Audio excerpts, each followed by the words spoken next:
এবার যদি অবস্থাটা যেটা হচ্ছে, এই তৃণমূলের যারা এখানকার নতুন নবাগতরা যদি মনে করতে থাকে, মানে বলতে থাকে, সাজানো একটা নাটক বা ষড়যন্ত্র করে ফেলে যে আপনাকে সাইড করে দেওয়া, মানে পলিটিক্সের সাইড তো চলেই, আপনি তো আমাকে ভালো জানেন, তখন কেন বিজেপি চলে যাবেন?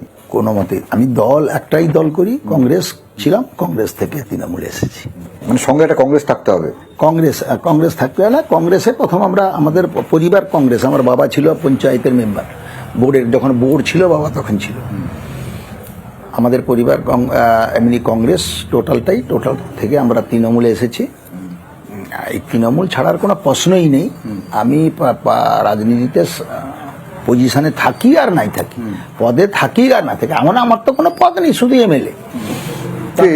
এটা তো বাজে না, এতদিন করার পর যদি আপনাকে খালি কেবলমাত্র এমএলএ, তাও নিজের ক্ষমতায় জিতেছেন।